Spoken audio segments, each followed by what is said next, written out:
A todas las personas presentes, es un placer estar aquí y más aún tener a Hilario con un tema muy interesante. Yo solo quiero dar las gracias a todos por venir y también al casino y a Paco, su presidente, porque es nuestra casa, ¿no? Muchos somos socios también, pero además de eso, pues tenemos muchos actos aquí y estamos pues, muy agradecidos, como siempre. Así que te cedo bastante. Buenas tardes a todos.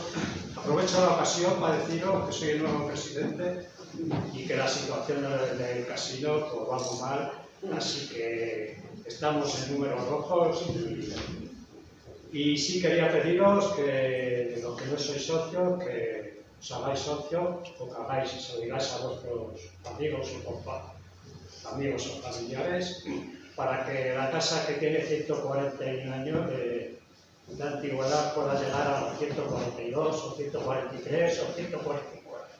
Es lo importante que esta casa, que es referente de Béjar, siga existiendo. Que no se nos cierre porque se nos cierra un valor muy importante de esta ciudad. Ya dicho eso, paso a presentar a Hilario, que solo ha apellido Hernández Sánchez, nacido en Béjar, bejarano natural de Béjar, licenciado en Geografía e Historia. Profesionalmente fue profesor asociado del Departamento de Biblioteconomía y Documentación de la Universidad de Salamanca, ¿no? La ponencia trata de los salmantinos deportados por el gobierno de Francia a campos de concentración nazi. Yo le quiero dar las gracias a Hilario por dar luz a hechos que durante la época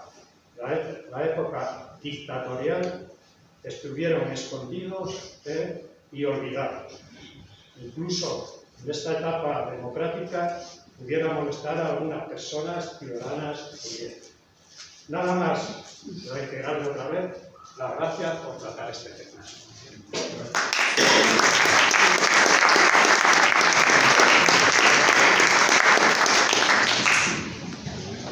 Buenas tardes a todos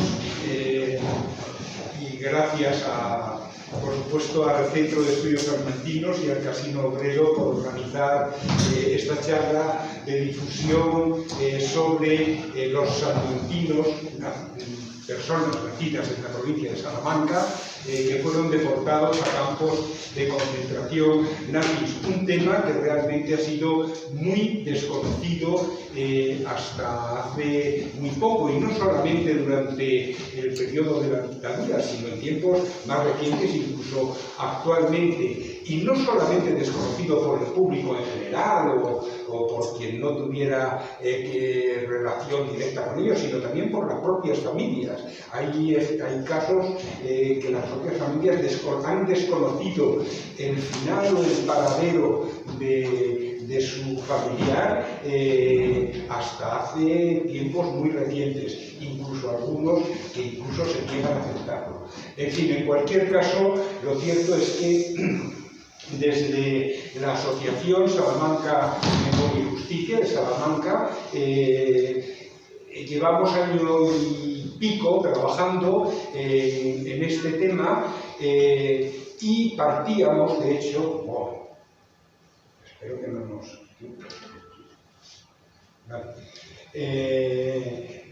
digo que partíamos de conocer el nombre de muchos de ellos, porque ahí aparece una cosa que se llama libro memorial, una investigación que se hizo a principios de este siglo, además precisamente por un historiador salmantino, por Benito Bermejo, junto también con Sandra Checa, publicaron un listado de 9.300 españoles deportados a campos nazis, con los datos básicos de dónde había nacido y cómo había muerto, en qué fecha, con algunos datos básicos. Esos además, todo ese libro, toda esa información se publicó también como en formato de base de datos y está accesible en estos momentos en el portal de archivos estatales de España. Se puede, si se busca por españoles deportados a campos de concentración, aparece esa base de datos. Aparte de eso, pues en el año 2005, y perdona que me voy a coger una chuleta, que se me voy a cogerla.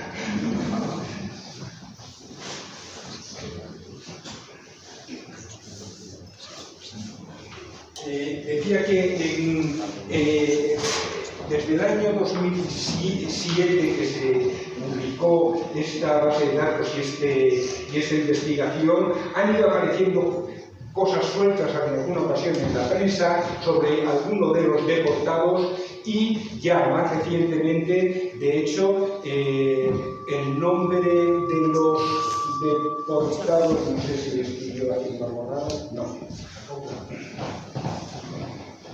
Como decía, recientemente el nombre de los deportados que fallecieron en alguno de los campos de concentración figura ya en el memorial de víctimas del franquismo del cementerio de San Carlos de Salamanca. Y esa foto del día en que se abrió en octubre del año pasado. Hemos identificado hasta el momento 36 deportados que nacieron en algún lugar de la provincia de Salamanca, en un total de 28 municipios. 5 de ellos habían nacido en Salamanca ciudad, en la capital. Curiosamente, 3 habían nacido en un pequeño pueblo que es Rollán, relativamente cercano a Salamanca. Luego 2 en Alba de Tormes, 2 en Casillas de Flores, en la raya de Portugal, y uno pues, en distintas localidades como veis, con un reparto muy irregular. Curiosamente, no hay prácticamente nadie, hay uno de Montemayor del Río, de la zona de Béjar, ni de toda la comarca, ni de la Sierra de Francia, hubo ninguno, tampoco lo hay casi de los Arribes, a excepción de Hinojosa del Duero, pero hay un buen grupo de deportados que nacieron en la raya de Portugal, en la zona de la frontera. Probablemente tenga que ver porque muchos de ellos, o varios de ellos, eran hijos de familias de carabineros. Los carabineros en aquella época, hasta el año 39, eran los que se encargaban de las fronteras. Era la guardia de fronteras y aduanas, y por tanto en esa zona, lógicamente, había... Y el oficio de carabinero era también una de las pocas salidas profesionales que tenían hijos del pueblo, en muchos casos. Bien, habría que decir, si nos ponemos en la fecha del 18 de julio de 1936, cuando se produce la sublevación franquista en España, habría que decir que ninguno de estos 36 vivía ya en la provincia de Salamanca. Todos habían emigrado. En parte por eso terminaron donde terminaron, porque si hubieran estado aquí probablemente hubiera sido más complicado. Todos habían emigrado, bien normalmente por razones de trabajo, es decir, pero algunos que eran carabineros y estaban destinados en Andalucía, otros en Barcelona, etc. Otros, muchos habían emigrado simplemente a buscarse la vida mejor, o una mejor vida en Madrid o en el área de Barcelona, incluso al menos probablemente 3 de ellos, aunque no lo tenemos totalmente confirmado, habían emigrado a Francia en los años 20. Habían emigrado solos o con las familias, algunos evidentemente con todas las familias.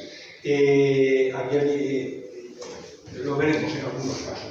Cada uno tiene una perspectiva y un periplo totalmente distinto. Hemos conseguido contactar con las familias de algunos de ellos, no de todos, ni mucho menos de todos, aproximadamente de unos 10 deportados, que nos han facilitado fotografías de la época, información, o para poder contrastar información. Y aunque cada uno, como digo, tiene rutas y periplos muy distintos, hay algunas características que les eran comunes a todos. Todos eran jóvenes, algunos muy jóvenes. No falta alguno que era especialmente mayor, hay alguno nacido en 1882, pero la gran mayoría están nacidos a principios del siglo pasado, en torno a 1910, 5 años arriba, 5 años abajo, y alguno no había cumplido 19 años cuando lo mandan a un campo de concentración. Lo veremos un poco más adelante. Y además eran gente normal y corriente. Ninguno de ellos era, por ejemplo, líder del Frente Popular, no lo habían sido. De hecho, tenían un perfil político relativamente bajo. Tan solo en 3 casos tenemos confirmado que pertenecieran a algún partido político. Sí había muchos afiliados a algún sindicato, normalmente o mayoritariamente a UGT o alguna de las asociaciones de UGT, pero eso era lo normal en aquella época, estar en un sindicato, especialmente en los trabajadores, porque de todos ellos abunda los que proceden de familias de jornaleros, de gente sin patrimonio, de familias que se tenían que ganar la vida en el día a día. Eso no quiere decir que no haya alguno, por ejemplo, hay uno, de hecho, hijo de un abogado en Alba, un abogado a principios de siglo, etcétera, le veremos porque es un personaje especialmente interesante. Y en todos ellos, casi sin excepción, se produce este recorrido a partir de ese 18 de julio en el que empiezan a ser arrastrados en un torbellino de violencia que en muchos casos termina con su propia muerte o en el crematorio de un campo de concentración. Todos ellos fueron militarizados a partir del 18 de julio. Algunos estaban en algún cuerpo militar, como los carabineros, y participaban, por tanto, directamente en el ejército. Otros fueron llamados a filas y muchos se alistaron. Fueron milicianos que, viviendo en Madrid, se apuntaron para defender Madrid de los fascistas.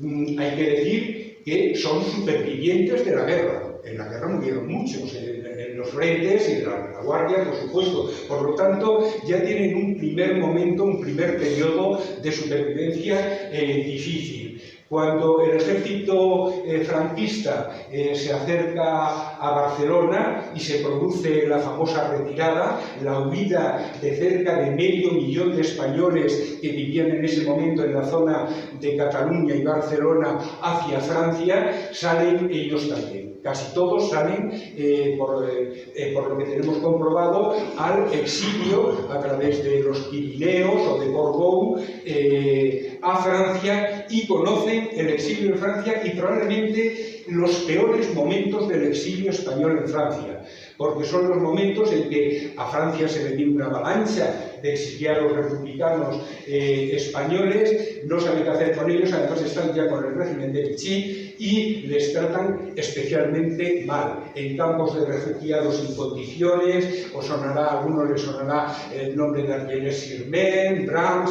etc. Bueno, da exactamente igual los nombres, no vamos a entrar en detalles, pero conocieron, como digo, lo peor del exilio. Alguno estuvo hasta 5 años entre campos de concentración y prisiones francesas y terminó en prisiones alemanas antes de llegar a Buchenwald en ese caso.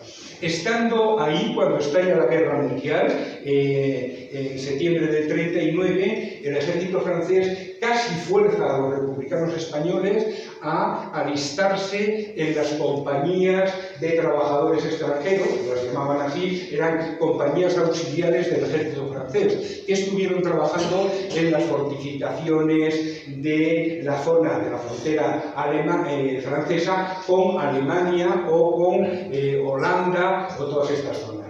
En definitiva, estuvieron, como digo, participando directamente en la Segunda Guerra Mundial, de manera que cuando el ejército alemán entra en Francia, en mayo del 40, coge prisioneros, al ejército francés lo coge totalmente descolocado y coge de prisioneros a muchos miles de españoles.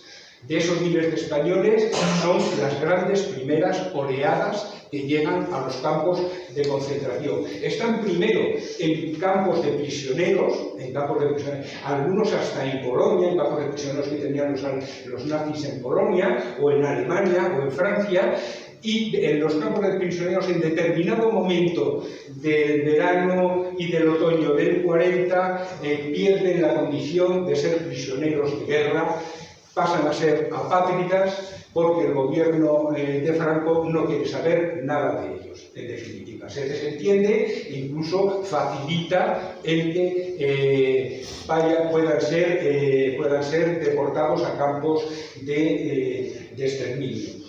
De manera que se produce la deportación de casi 10.000 españoles a los distintos campos de concentración a partir de 1940 y hasta 1945, que finaliza la Guerra Mundial.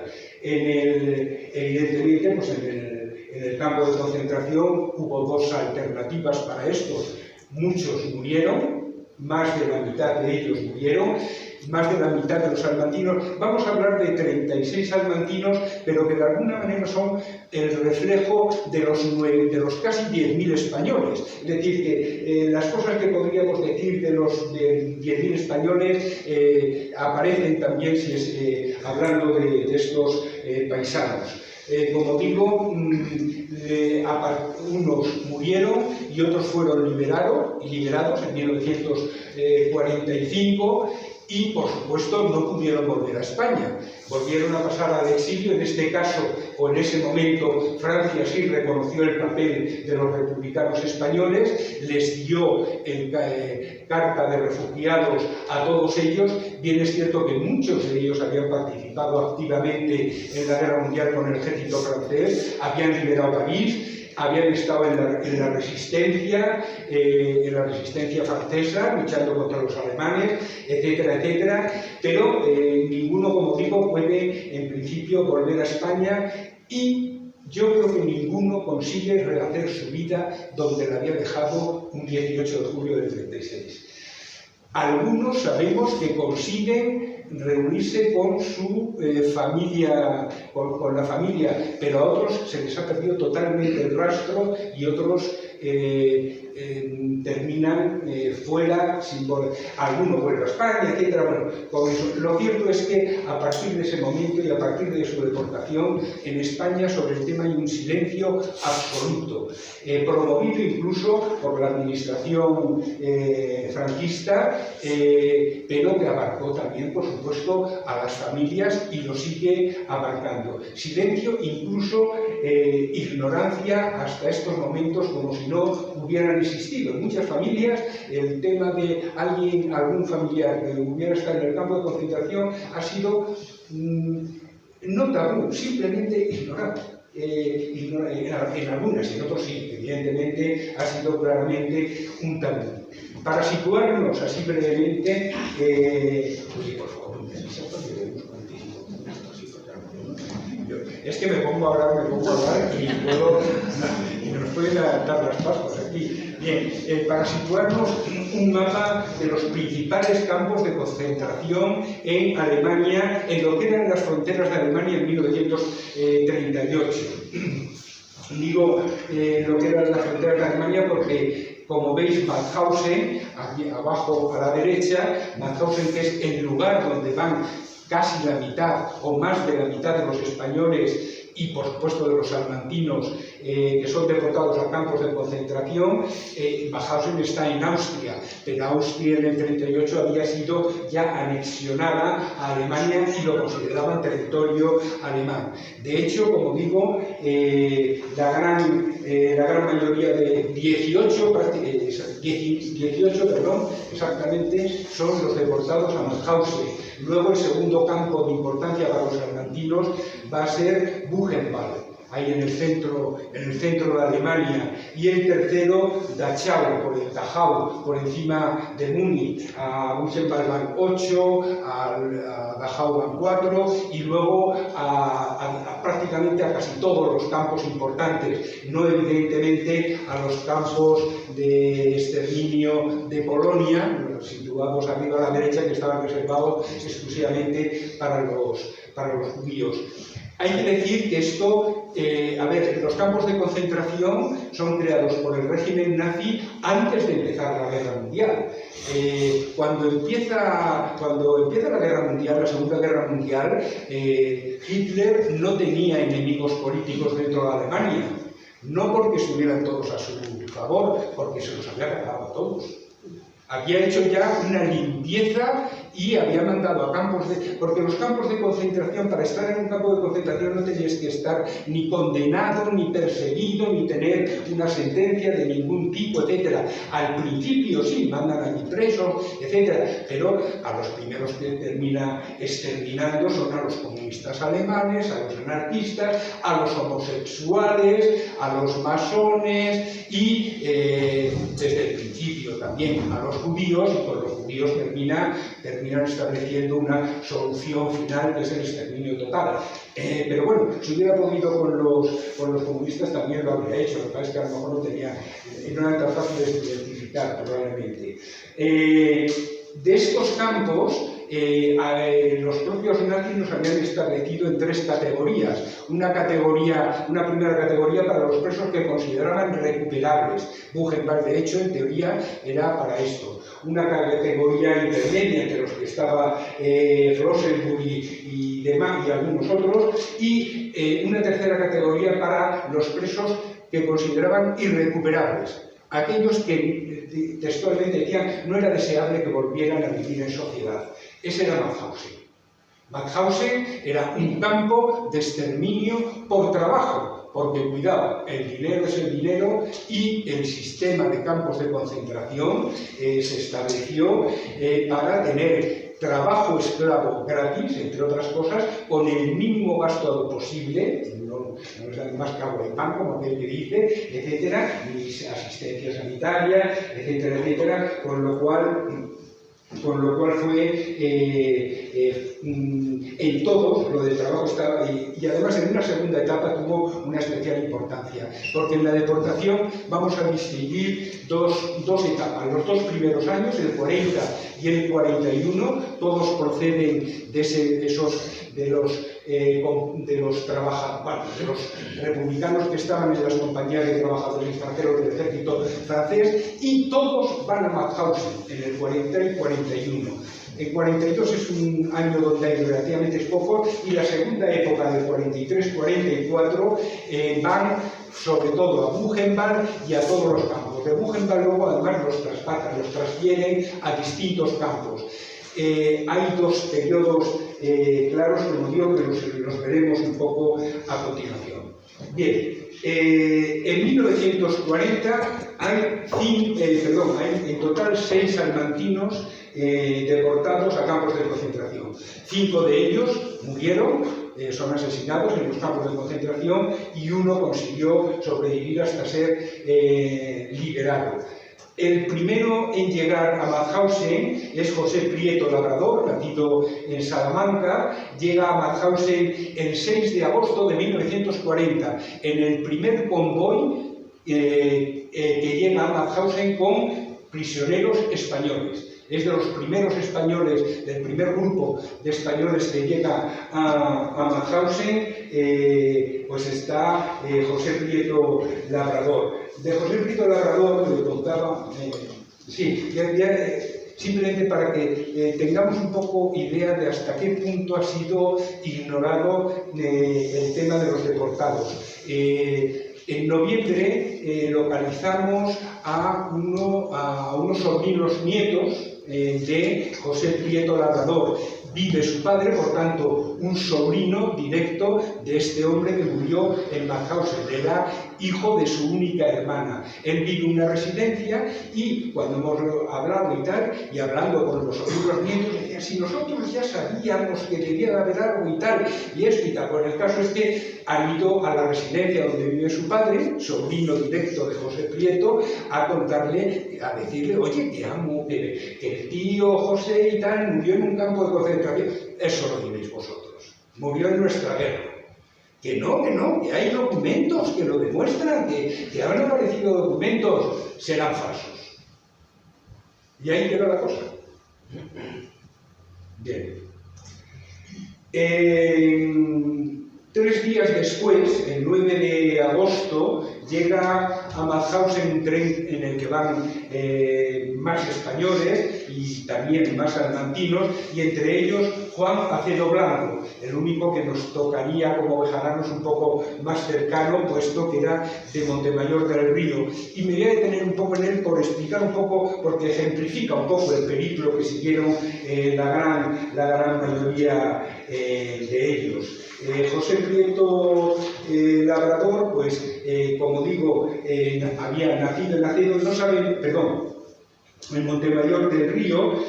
No sabemos exactamente en qué momento se fue a Madrid, pero en el 36 era panadero en Madrid, trabajaba como panadero en Madrid, estaba afiliado al Sindicato de Artes Blancas, era de los panaderos y reposteros de las Artes Blancas, que era una sección de UGT, y por tanto afiliado a UGT, y en el 36 apunta a las milicias y además apunta al Partido Comunista. Sabemos que se apuntó al Partido Comunista por las pesquisas que hizo luego la policía franquista, la Dirección General de Seguridad, etcétera, y este tipo de cosas.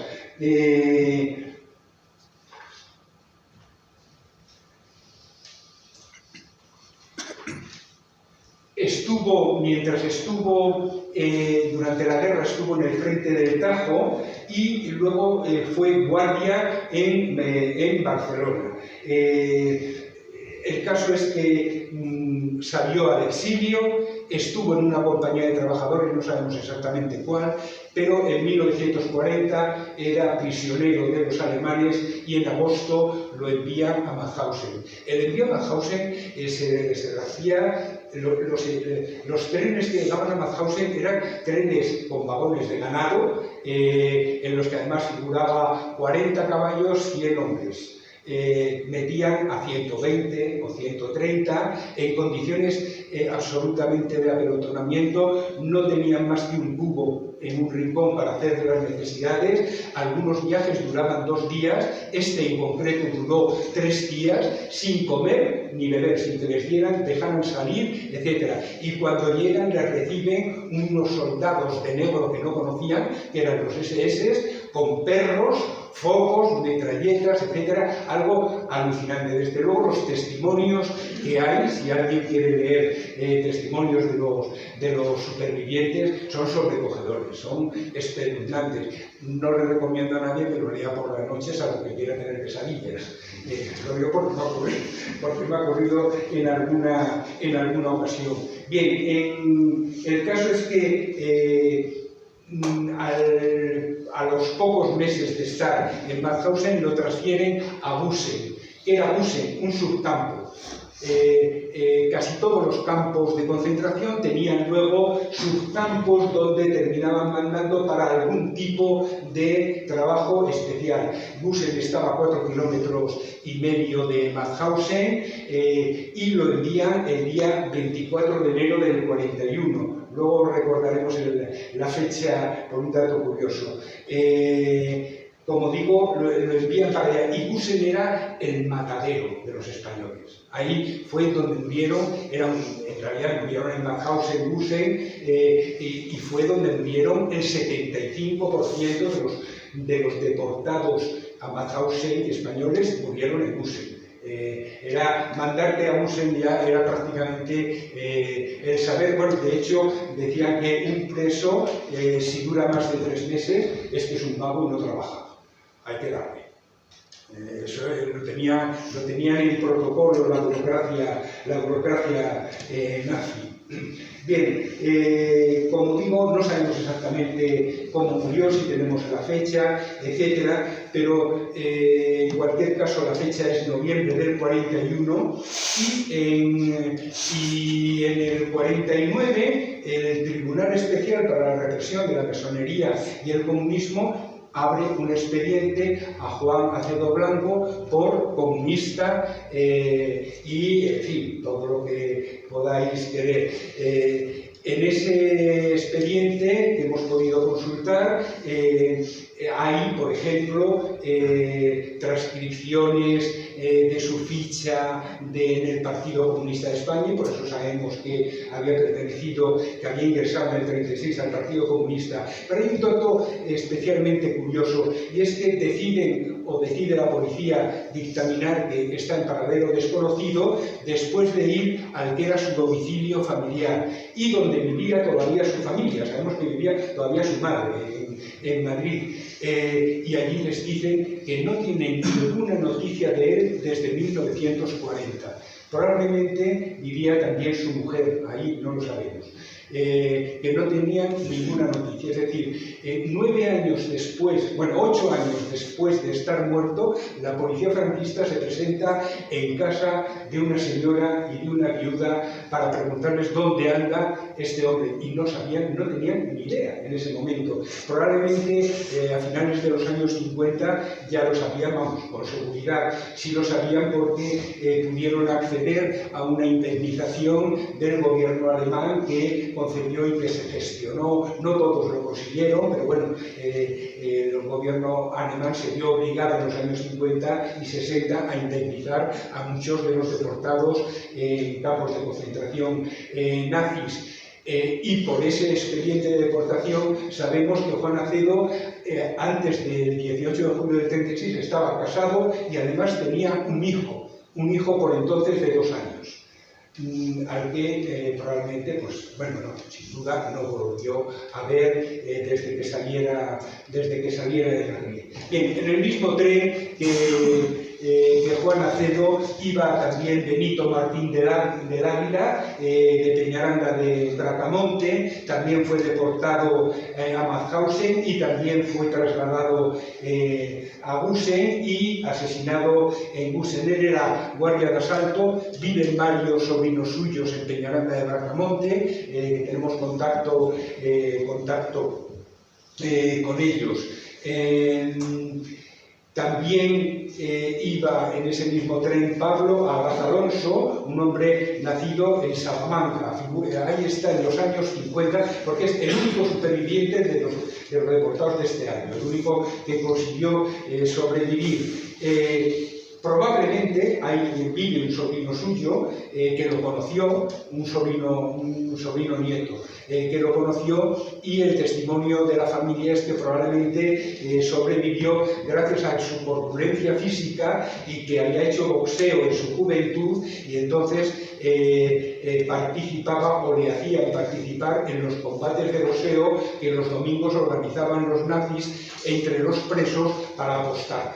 Y entonces a esos les cuidaban un poquitín menos mal, para que no pudieran morirse a la vuelta de la esquina o cosas parecidas. De hecho, él estuvo deportado, transferido a un comando. Además de los subcampos, los campos de concentración organizaban lo que llamaban comandos, que eran grupos de presos para ir a trabajar a un lugar determinado. Y este estuvo en Ebensi, a más de 60 kilómetros de Mauthausen, trabajando en la industria militar alemana, que era en buena medida lo que corrió. En cualquier caso, sí podemos decir que Pablo Abad Alonso fue el deportado que más tiempo estuvo en un campo de concentración de los salmantinos. Es el que hasta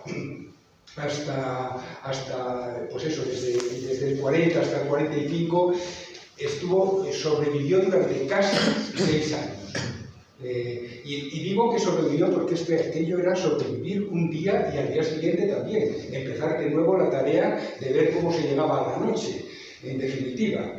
De José Manuel Criado Sánchez, que fue deportado, nacido en Roviza de Cojos y que fue deportado a Mauthausen en septiembre, es de los pocos que sabemos cómo murió, porque quedó consignado en el acta de defunción. Murió gaseado en el castillo de Hartheim. Ese castillo fue utilizado por los nazis para experimentos médicos. El primer uso que tuvo fue la eutanasia, que llamaban los nazis, es decir, acabar con la vida de discapacitados mentales, discapacitados físicos, homosexuales, y había un grupito más en un primer momento, pero a continuación las necesidades de la guerra y de la maquinaria empezaron a entrar, y a muchos españoles internados en Mauthausen les engañaban diciendo un sanatorio, un lugar de descanso, ir a Mauthausen, y con ellos hacían barbaridades. No vamos a andar aquí tampoco dando muchos detalles al respecto. Bien, en 1940 también es deportado Amadeo Fernández Mayo de Puerto Seguro, también un pueblecito cercano a la raya de Portugal, donde está el puente de los franceses, por si a alguno le suena o algo así, y que también es asesinado en Gusen en el 42. Enero de 1941 es un mes negro en la deportación de los salmantinos españoles. ¿Veis? Nada más y nada menos que en ese mes 7 deportados, de los cuales tan solo uno llega a sobrevivir hasta 1945, hasta el día de la liberación. Y además llegan en 2 trenes. El primer tren que llega es del 25 de enero de 1941. Comentaba antes que los 3 primeros deportados, transferidos de Mauthausen a Gusen habían sido el 24 de enero. Los nazis organizaron una limpia, digamos, en varios barracones para hacer sitio, porque llegaban más. Muchos de los cambios, incluso muchos de los asesinatos masivos que se produjeron en los campos de concentración, se debían a la afluencia de nuevos prisioneros, que encima, según iba avanzando la guerra, fue en aumento, lógicamente. En fin, perdón, a ver cómo vuelvo para atrás.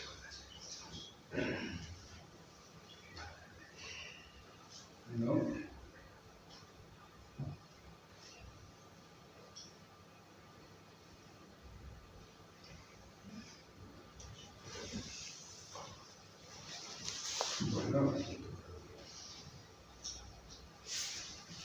Bueno, en cualquier caso, nos hemos saltado a Macario Flores, de Echagarcía sabemos muy poco de él, de Echagarcía Medianero, también murió en Gusen,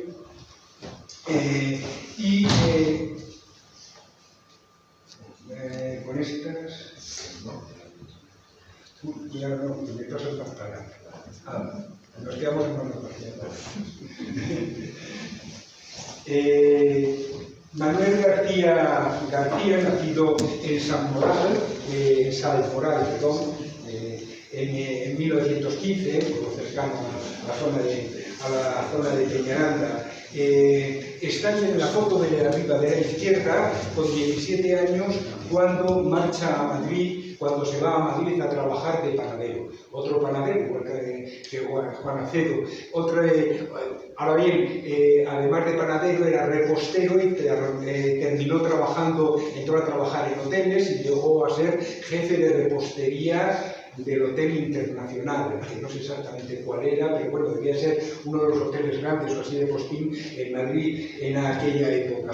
Estaba casado, se había casado con Carmen Murcia, y cuando estalla la guerra, la sublevación militar, se apunta a las milicias. Le vemos ahí con un grupo de milicianos en la sierra de Guadarrama, está marcado con una flecha roja. Un nieto suyo nos ha conseguido estas fotos, nos ha facilitado estas fotos. Él estaba en panadero sin más, afiliado a UGT, pero que se apunta, como digo, a las milicias. Estando en la sierra del Guadarrama, un día al principio de la guerra, en un fin de semana de permiso, se casa con Carmen, con su novia, etc. Y al cabo de un año, Carmen, su mujer, tiene los santos ovarios de subir a la sierra a enseñarle a su hijo. y es la única vez que lo veo.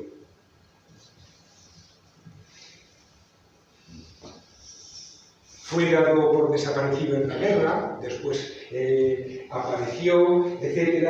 Y, en fin,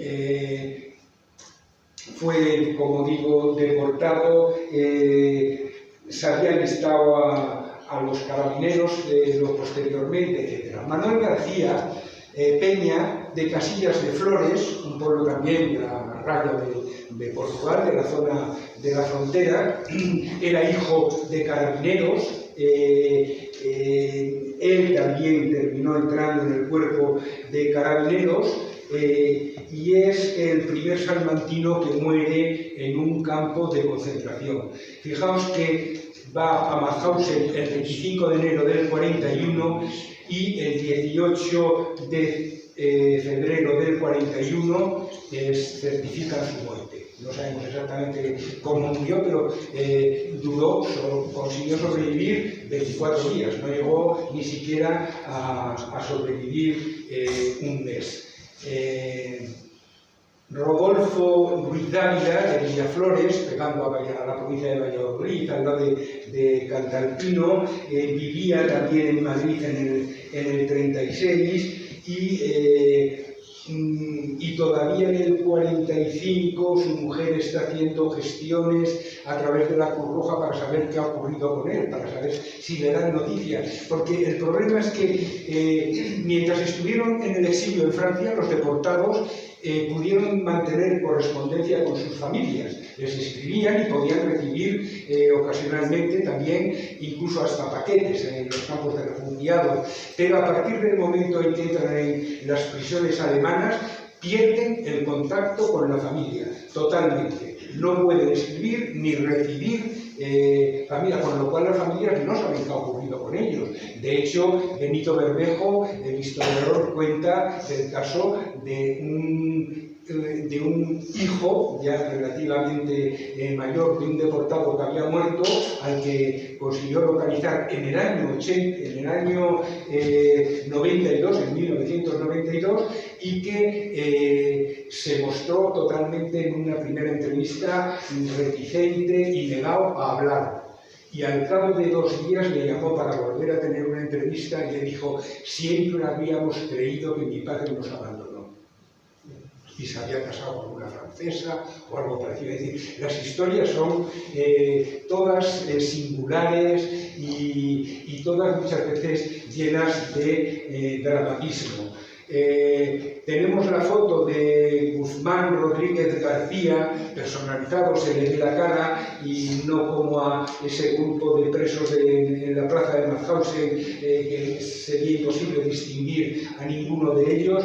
Bueno, la tenemos gracias a una fotografía que conserva el archivo de la Guerra Civil, el Centro Documental de la Guerra de la Memoria Histórica, en una ficha hecha por la policía franquista en los años 40. Juan Álvarez Pineda había nacido en Aldea del Obispo, de padre y abuelo carabineros. Él mismo ingresó en el cuerpo de carabineros en enero del 36. Esa foto es de su ingreso en el cuerpo de carabineros. Fue destinado a Andalucía. Estando en Andalucía y justo antes de la guerra se casó con una andaluza y no hemos conseguido saber qué ha sido de esa mujer. Sabemos que estuvo 2 años en Aldea del Obispo esperando su regreso en los años 40 y que se fue desesperada. La tradición familiar cuenta que murió de pena. No sabemos exactamente qué fue de su mujer. Lo digo porque detrás de cada uno de ellos hay dramas muy importantes de las familias y de las mujeres, de sus esposas, novias, hijos, madres, etc. Hay dramas muy singulares, como por lo general con todas las víctimas del franquismo. De los fallecidos, Juan Álvarez Pineda es el que más tiempo consigue sobrevivir, porque termina muriendo en abril del 43, un año antes prácticamente de la liberación. Es decir, que sobrevive 2 años y 3 meses o mejor sería decir que sobrevive 813 días en un campo de concentración, día tras día y noche tras noche. En fin, había sido sargento, no vamos a entrar ya en muchos más detalles. En el 41, también el 27 de enero, llega Adolfo Hernández Pérez, que es el único liberado, y el segundo tras Pablo Agraz, que había sido boxeador, el que más tiempo pasa en un campo de concentración y consigue llegar a la fecha de la liberación. En 1941, el resto de los meses, siguen llegando otros 4 salmantinos. En total, entre 1940 y 1941, a Mauthausen llegan 17 deportados, de los cuales 13 son asesinados y 4 son supervivientes. El balance es, pues en fin, habla por sí solo, no hace falta muchos comentarios. Uno de ellos, el primero que llega en 1941, es Agustín Fernández Pascual, de Alberguería de Argañán. Fijaos en la carta de la derecha, esa es la reproducción de una comunicación del gobierno francés que hizo en el año 57 a partir de la constancia de españoles que habían muerto en el campo de concentración, y se lo comunica al gobierno español, al Ministerio de Asuntos Exteriores. Da incluso la dirección de la familia para que se lo puedan comunicar e informar a las familias. Esas cartas quedaron en un archivo, en una carpeta guardada del Ministerio de Asuntos Exteriores, hasta que en 1986 se desenterraron.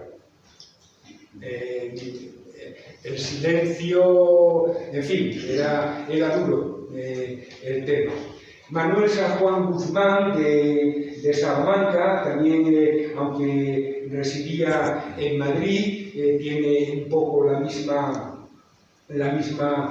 mismo periplo de Mauthausen y Gusen, y termina muriendo en Gusen. Él se había ido a Madrid para trabajar como mozo de imprenta, y durante la guerra estuvo trabajando en las milicias gráficas del cuartel general. Varios de los deportados salmantinos, yo creo que en parte sobreviven a la guerra porque trabajan en la retaguardia, como no están, algunos de ellos no están en el frente, otros son policías y trabajan en la Policía de Investigación Criminal de la República, normal y corriente, como tal. Algún otro trabaja también en la Policía Política, pero bueno, eso no vamos a entrar en muchos detalles de eso. Su esposa también trata a través de la Cruz Roja de dar con alguna pista sobre él, etcétera, pero no lo consigue. José Montero Sánchez es un caso curioso, especial, de migrante en Francia que termina siendo exiliado en Francia. Él se había ido en los años 20, en torno al año 30, a trabajar a Francia. Él, cuando se va, no estaba casado, vuelve a Hinojosa, se casa con la novia que tenía,